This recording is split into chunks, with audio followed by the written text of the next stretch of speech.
Jabalpur Bharatiya Janata party ने लोकसभा चुनाव की तैयारियां शुरू कर दी हैं। इसे लेकर प्रदेश के नगरीय प्रशासन मंत्री और राष्ट्रीय महासचिव कैलाश विजयवर्गीय ने जबलपुर के भाजपा कार्यालय में संगठन के पदाधिकारियों की एक बैठक ली।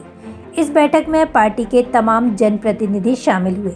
खास तौर पर लोकसभा चुनाव को लेकर विधानसभाओं के बनाए गए क्लस्टर प्रभारी और पन्ना प्रमुख इस बैठक में विशेष रूप से शामिल हुए, जिन्हें यह निर्देश दिए गए कि वे लोकसभा चुनाव की तैयारी में जोर शोर से जुट जाएं और बूथ स्तर पर जाकर बूथ जीतने की रणनीति पर काम करें, क्योंकि बूथ जीतकर ही कोई भी चुनाव जीता जा सकता है। इसलिए वे अपने बूथों पर फोकस करें। नामों के लेकर कोई बंधन नहीं होगा, सिर्फ व्यवस्थाओं को लेकर बंधन। राज्यपाल उसमें रिपोर्ट देता है, रिपोर्ट देने के बाद फिर केंद्र सरकार निर्णय करती है। और इसलिए हमने कभी धारा 56 का मतलब उपयोग ही नहीं किया आज तक। हम प्रजातंत्र पर विश्वास करते हैं, हम डेमोक्रेसी पर विश्वास करते हैं, पर वहाँ डेमोक्रेसी नहीं है।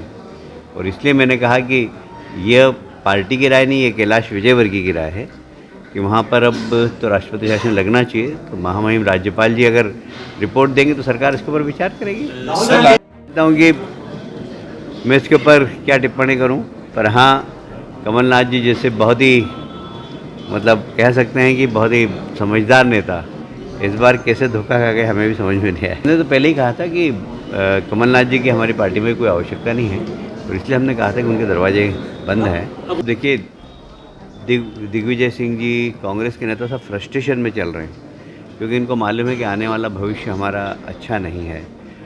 उनके नेता की चमक धमक अब कुछ बची नहीं है, और इसलिए फ्रस्ट्रेशन में आदमी कुछ भी बोलता है। तो दिग्विजय सिंह जी दया के पात्र हैं, और इसलिए मैं उसके ऊपर कोई टिप्पणी नहीं करूँगा कि उन्होंने